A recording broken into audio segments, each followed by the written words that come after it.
Hey there folks, and welcome into the Truck King YouTube channel. For 2025, Chevy has a new off-road trim for its HDs. That's the Silverado 2500 Trail Boss. And you know, the second we got our hands on this thing, we had to put it to the test off-road, but we're not doing it alone. I also brought along my truck. That's my 1985 Chevy K10. Yes, this truck turned 40 years old this year, so I want to go out there and compare them. We're going to hit the mud, rocks, and water and talk about what has really changed from 1985 to today.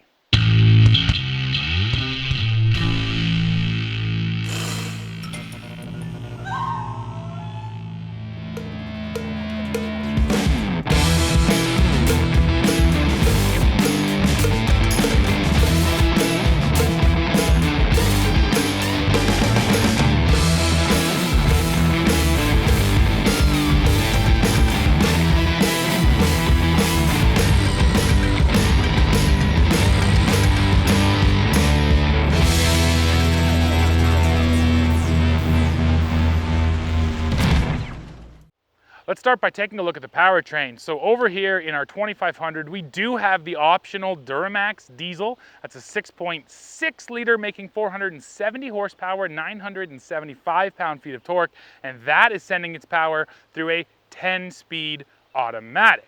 Now over here in my Chevy, and yes, we'll address this right off the top, no, this truck is not stock. Obviously, it has a 4-inch lift, it has 35-inch tires, and it has a ZZ6 crate engine, which means that's a 350 V8, better known as a 5.7 liter V8, and this thing makes 400 horsepower at the crank. So I've never had my truck on a dyno, but yeah, at the wheels, probably mid 300s, something like that. So again, yes, we're not comparing stock to stock, but that's sort of an interesting part of this too, because my truck has the power, has the lift, but truly I want to see how that powertrain compares and how the size compares to a brand new stock truck, so that'll be interesting. Let's take a walk around on both of these trucks now. So first, the Trail Boss, and I want to talk about what makes it a Trail Boss. So you start with the Z71 package that brings along upgraded suspension and some skid plates underneath, and then you add Trail Boss on top, which means you're also getting a 2-inch suspension lift. You're getting black skid plates. Yes, they specifically say they're black, and we will put this up on the rack and look underneath real soon. And then the blacked out styling, so black grill bar, black badges, black wheels down there, accented by some nice red tow hooks, and you always know they're real good because they're painted red. Now the other major upgrade, of course, tires. Tires is always the most significant upgrade you can make to any off-roader, and that is a set of 34-inch BFG K03 tires. So I'm happy that they did that with the Trail Boss. But yeah, honestly, it's not a huge step over Z71 when it comes to the off-road stuff. It's really about the way this truck looks. So why don't you drop in the comments right now and let me know what you think of the styling here on the 2500 Trail Boss. Now let's look at my truck. So I already mentioned it's an 85 K10, has a 4-inch lift thanks to Skyjacker suspensions, and a 35-inch set of tires from Kumho, and those are mud terrains. But you'll notice they're wrapped around 15-inch wheels, and that's something that's common for off-roading. You want a smaller wheel and more tire. That gives you more sidewall. That's gonna help to absorb some of the bumps off-road. It's gonna help if you do have to air down, and you just get more sidewall and more shoulder, so that adds more biting edges. So yes, that's one way that this truck, you can just tell it's outfitted for off-roading because it's big tire, small wheel. Now something else I've noticed is that styling has come back around again to kind of mimic the 80s, and what I mean by that is with these square bodies, like the name suggests, it's super square. Hood comes out and then it's dead squared off, and that's what that new 2500 is like too. And there was a period of time through the 90s and early 2000s where trucks really went away from that. They had smaller hoods, a lot more sloping hoods, and we've totally come full circle back to this big square look. In fact, the hood on the 2500 sits even taller than on my truck here, and honestly, I think that's mostly just for styling. People want that big squared off look. Now, as we go around my truck, I've already told you basically all the upgrades I've made: engine, suspension, and tires. Otherwise, it is stock. We're getting solid axles here in the front and the rear, no steps, none of that modern convenience. And then the other thing you've already noticed, but I have to point it out, this is a regular cab with an 8-foot bed. When this truck was bought in 1985, this is how most trucks looked. Fast forward 40 years, and most trucks look like that 2500. These days, crew cabs are vastly outselling any other cab type when it comes to pickup trucks, so that's why they look like they do. Sure, I wish we had a modern reg cab to compare to my old truck, but it's just not feasible. We never get those trucks because nobody buys them outside of fleets and some specialty applications. So yes, that's just another thing that's changed with trucks. This thing was really built to haul stuff, where modern trucks are really built to haul people and stuff. Let's take a look now at the business end of these trucks, because a lot has changed back here. Over here on Big Green, things are simple, man. No damped tailgate, no trick tailgate at all. That thing just slams down. Not a tie down to be found in that bed. It's one thing I really don't like about this truck. I actually bought these guys. They fit into the stake hole pockets thanks to Princess Auto. So I got a couple little tie downs up here. And then yeah, there's stake hole pockets back here. There's a couple holes that have been drilled into this bed too over the years, I'm sure, to tie down different things. But yes, the modern conveniences of a bed are nowhere to be found here, although it is nice to have a full 8-foot bed.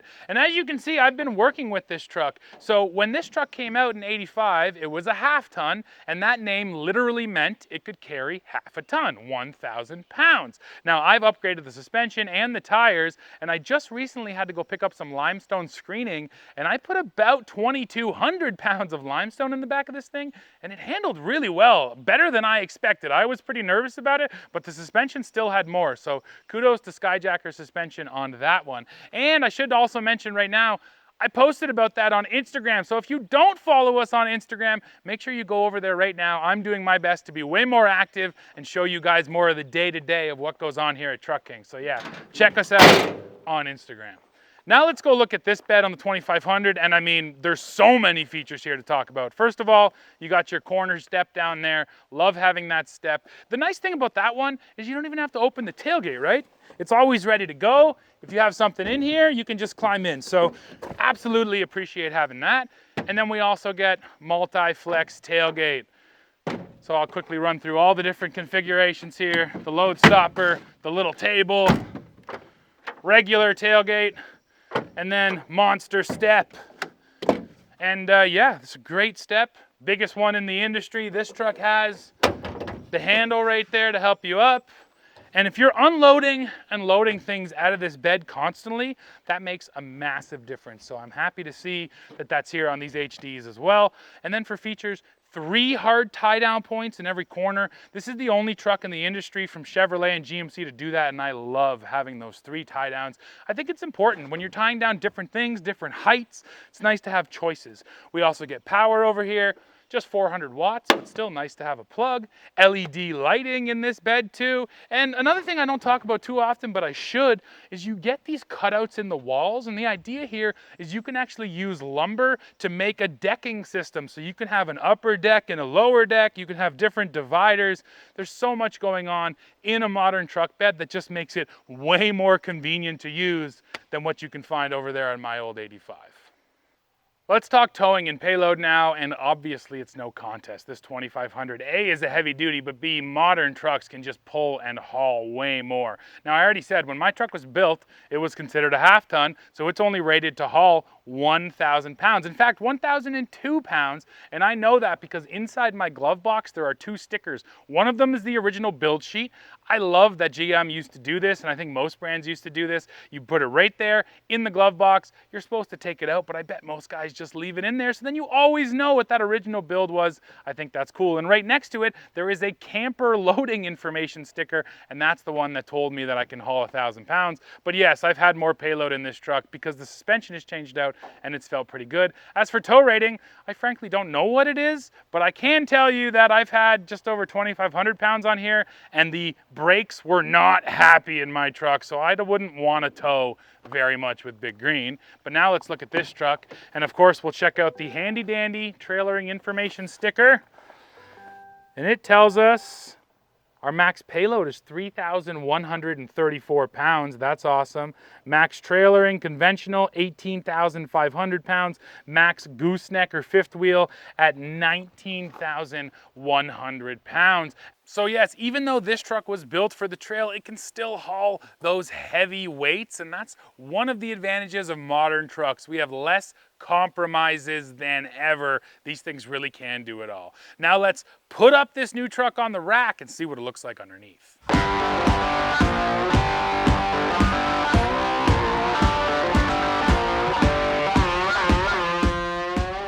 Let's look underneath now. I like to start with the tow hook situation, and this truck has great tow hooks, nice and exposed, way up there, easy to get to, not buried. So yes, definitely a fan of the tow hooks here. Now moving back, we do get a gap between this front fascia and our first skid plate, but what I like to see is up in here, there's another little plastic skid plate. I don't know why it couldn't have come down a little bit, but still, I like to see that. A lot of automakers leave that gap, and it's susceptible to getting things jammed up in there. We got a bit of coverage there, though. Then we get to our first skid plate, and that guy is composite plastic. This is my magnet to check the materials. And then this skid plate, that one is steel, so we also have a mixed materials approach. And as I mentioned earlier, yes, they are black skid plates. That's part of the Trail Boss package, is the fact that even the skid plates are blacked out. Now, another thing you're gonna notice up front, and this is a major difference between this truck and my truck, independent front suspension here in this heavy duty. And that essentially means a much better on-road ride. The IFS came to these trucks essentially to make them better daily drivers, not for off-roading or hauling or anything like that, just for that daily drivability. But yes, nice to have the IFS. You also get these skid plates because you have the independent front suspension, because an axle here really doesn't allow you to add a big skid plate. And you can see underneath my truck here, I got that axle up in the front and essentially only one skid plate on Big Green, which is at the transfer case, and that is about it. Because yeah, an 85, that wasn't an off-road truck, first of all, and second of all, they just weren't thinking about skid plates yet, at least on stock trucks. So I'll move back now. The next skid plate is back here. That's transfer case, and that one is steel. And again, that's the only common skid plate between this truck and my truck. Moving further back, we get the gas tank back here, which actually has no skid plate on it. I'm a little surprised to see that. Even a composite plastic skid plate for the gas tank is nice to have, but even a steel one would be good too. But yeah, no protection for the fuel tank here. And then out back, solid axle, you're getting those Rancho shocks that you can see, and a full-size spare tire behind it. So yeah, there's a lot more going on underneath this truck than my truck, and that's just another sign of the times. Trucks have become more complicated, we have more systems, so there's a lot more that they have to pack up in here as compared to 85.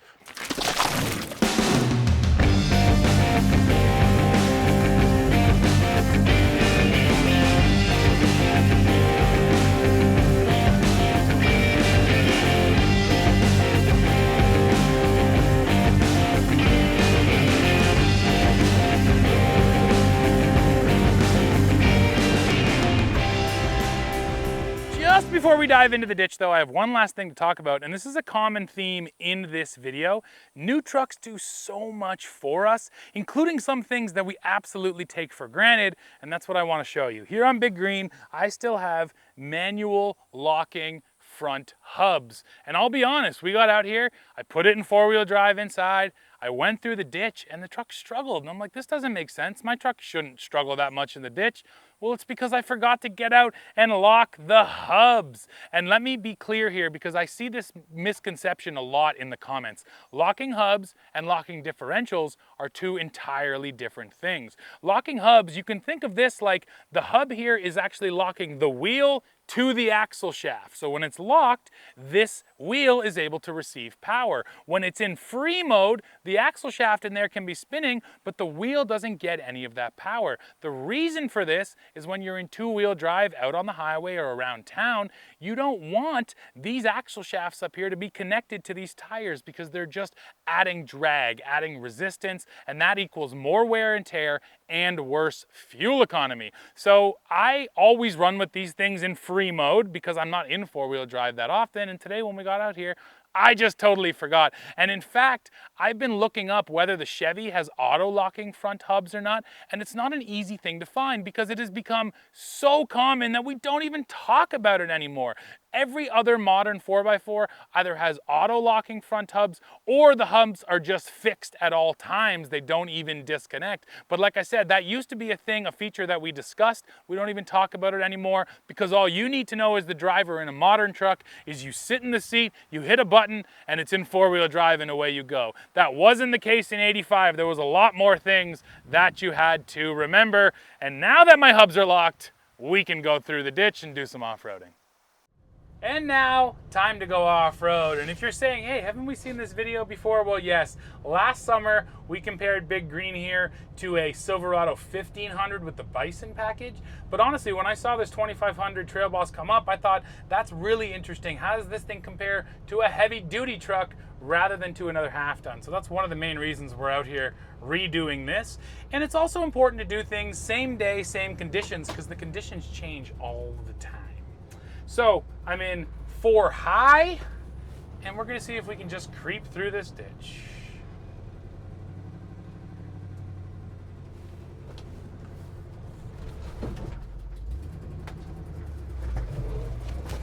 Beautiful. And that's exactly how drama-free as it should be. And yeah, you know what? Credit to the Kumos there. They bit, I didn't need to spin. They just dragged me right through.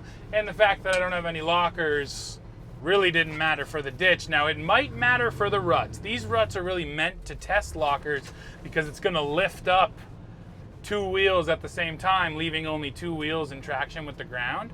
Now, one of the things I know because I've done this is Big Green has good articulation because of the solid axles, but it also flexes itself. The frame twists a little bit, and that actually helps keep things on the ground. So yeah, let me run through here with as little speed as possible, and you'll probably be able to see some of that frame flex. So we creep in. Oh, there goes the winder for my windows keeps falling off. Let me grab that before it gets stuck under my pedal. Yeah, there's another thing with old trucks. They start to fall apart. Okay, let's keep going. So right about here, we'll get some slip.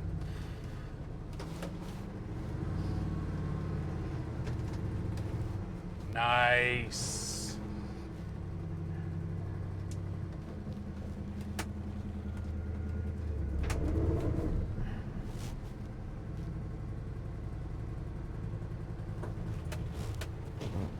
Decent, man. And this is where I'll say, you know what, lockers are important.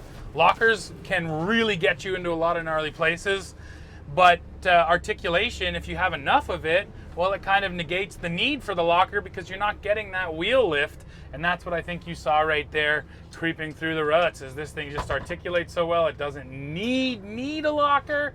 One day I've, would still like to put one in here, but for now, Big Green does pretty dang well. Let's go see how the Trail Boss does.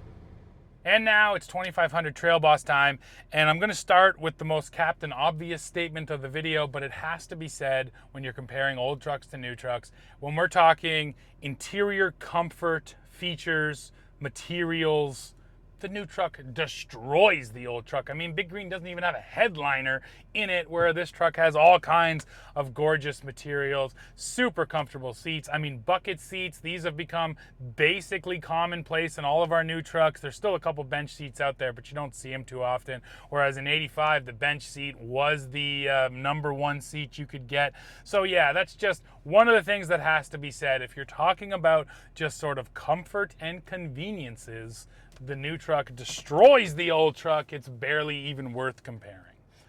So now, though, we are going to compare 4x4 system. So let's do that. So we are going to go 4 high, and we're going to put the truck into off-road mode. There's another thing the new truck has that the old one doesn't, drive modes. So off-road mode is going to tailor the throttle response and mostly the traction control to help me get through some of this stuff.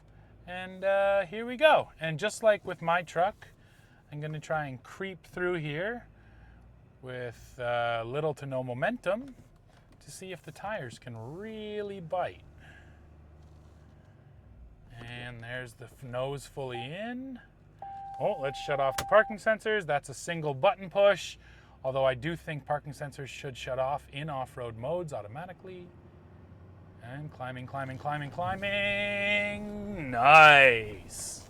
There was a hair of tire slip there, but really not much to be spoken of. So yeah, coming through the ditch, these trucks feel really even. I didn't really have to do anything special besides just drive them nice and slow right through there.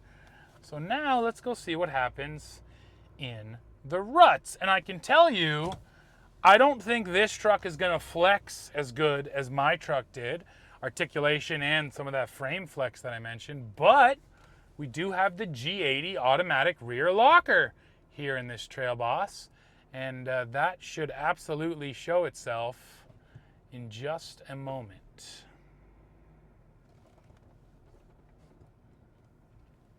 So right about here, and power.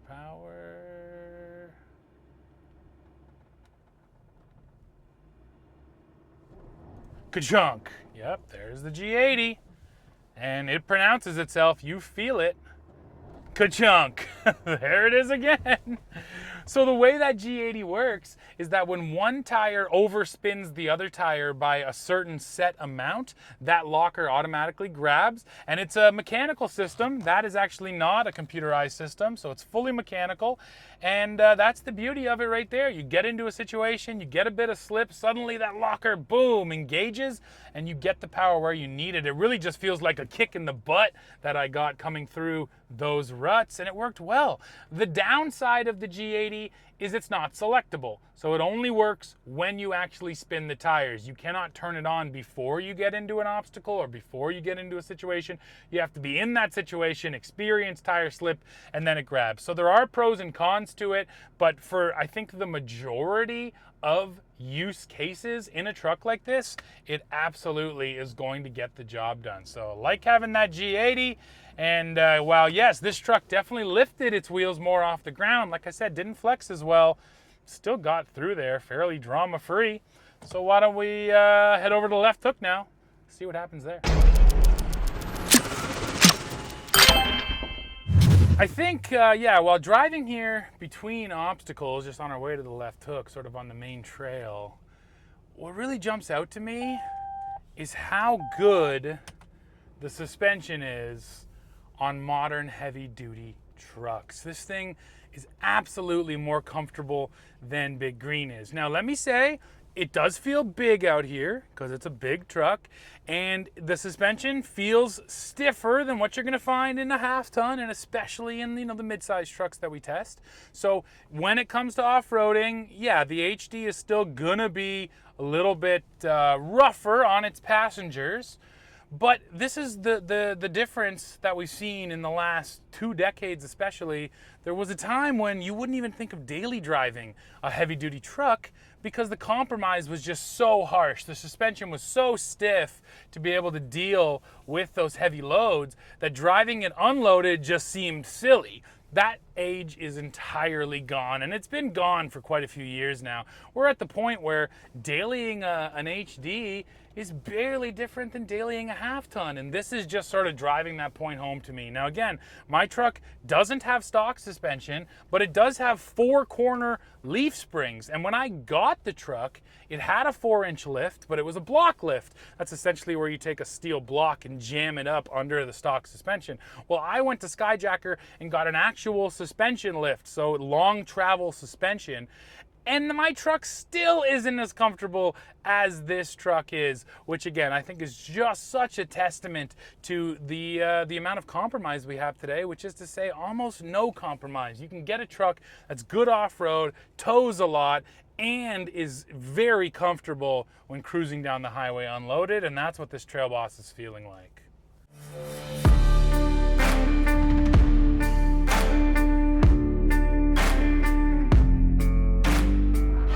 All right, now time for the left hook.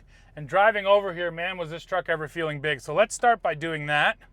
Nice to have the power folding mirrors. Suck those guys in, and then I gotta worry a little bit less about all the trees around here. And yeah, let's start into the mud.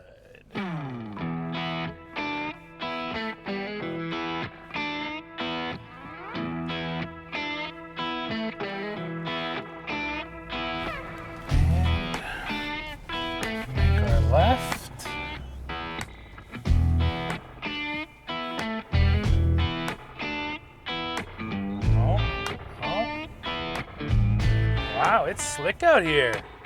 All right, all right. You're a little stuck. Let's just do a little back up, a little momentum. Here we go. Come on, come on. Yes.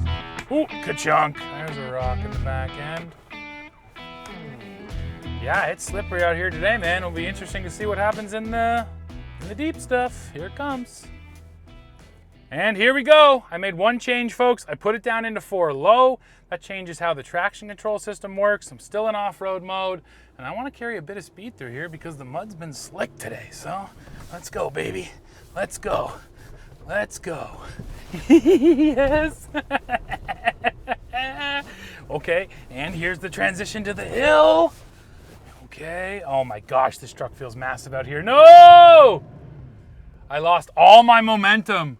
I got a little nervous as I started up this hill because there's a big stump on the passenger side up there. So I'm gonna try and just creep back a hair and then see if I can build up my speed again. If I had stayed into it, I probably would have had it. Okay, here we go, here we go. I was worried about this. Let's see, maybe it can figure it out. Maybe it can figure it out. Let's just see if I can. I'm getting there, I'm getting there. It's moving, it's moving. Oh, it wants to get there, yes! Yes, okay, keep going, get over the rocks. Oh my gosh. Okay, well, this is a heavy duty truck. I was bouncing all over the place there. It's so stiff, but man, credit to those K03s. I figured once they started spinning that hard, I wasn't gonna move, but I could feel it just chugging forward inch by inch, and it made it. Nice, and nice to put it in 4 low. There was no traction control intervention there. That was just like my truck. There was basically no computer brain between me and the wheels, and I like to feel that. So nice to feel that in 4 low. And now let's go down the back half of the trail. And now I can test out hill descent control because we're coming downhill now, so I just turned it on. Oh yeah, and there it is. It's set to 3 kilometers per hour right now.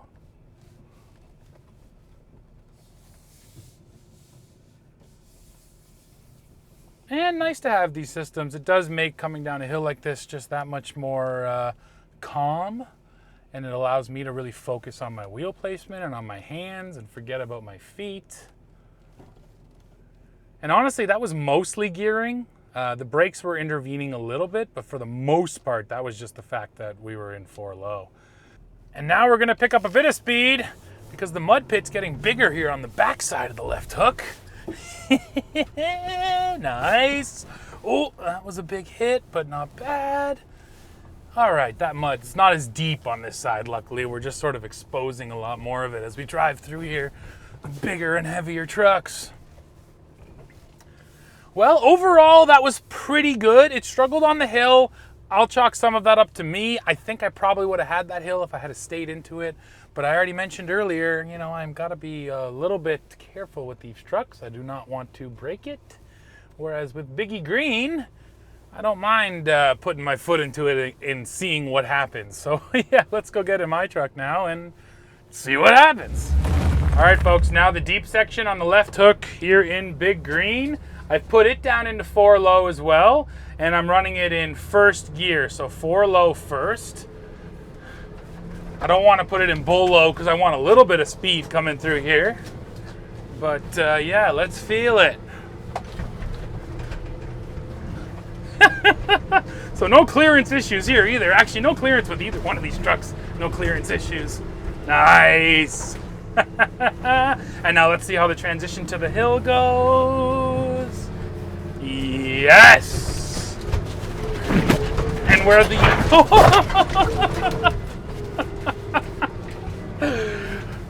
where the trail boss couldn't find grip, Big Green did find grip, which was awesome.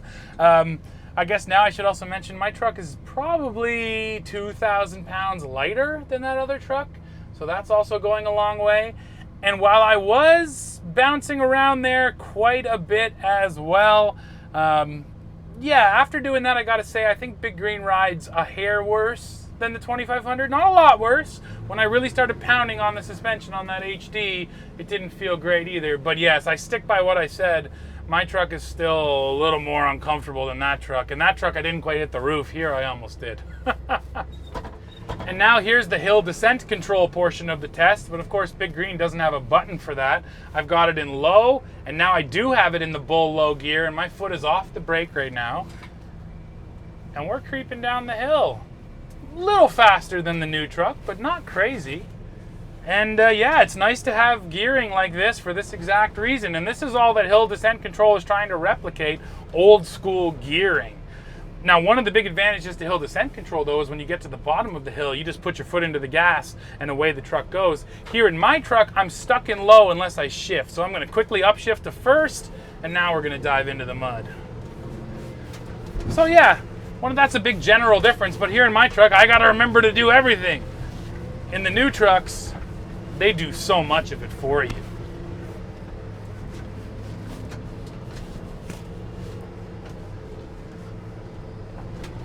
Nice, but it just crept through the mud here on the backside as well. Nice one, Biggie Green. Another feature that was not around in 1985, cameras, and not just a backup camera, a full suite of cameras on this truck. So there's your top down and your nose view. There's your rear view, looking down at your bed, looking down at your nose, looking forward at your front tires, looking rearwards. There's a hitching view, so it zooms in on that hitch ball, which is nice.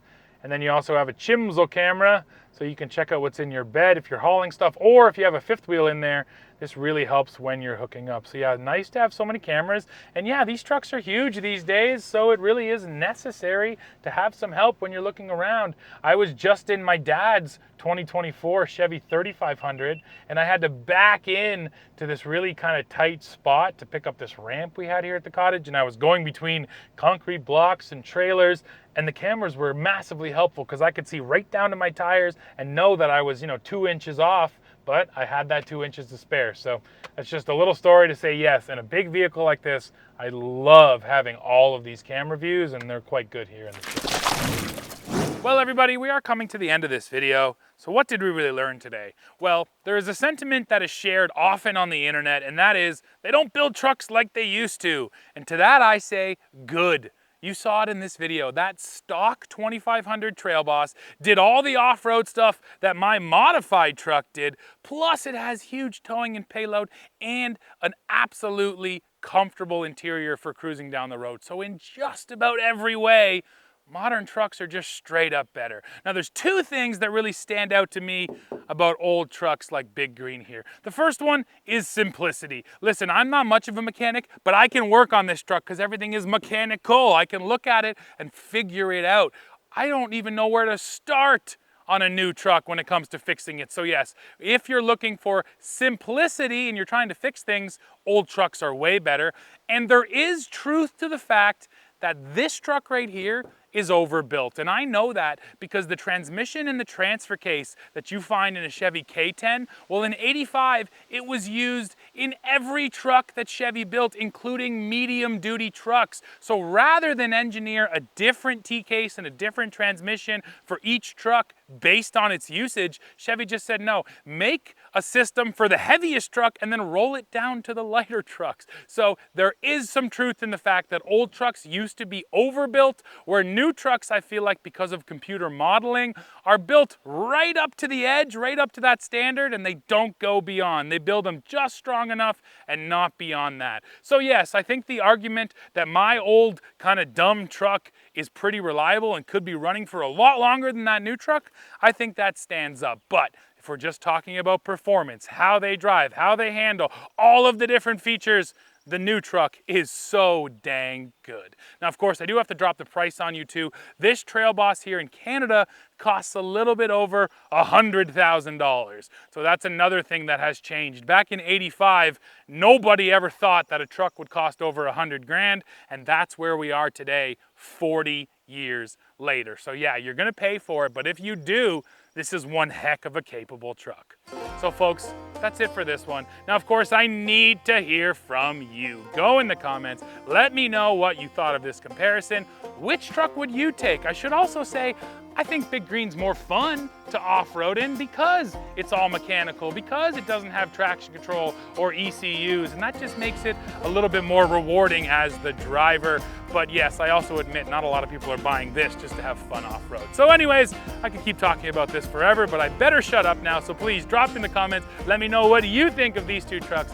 As always, while you're down there, don't forget to hit like, hit subscribe, hit join to become a member, and then come right back here to Truck King to see what we're testing next. See ya.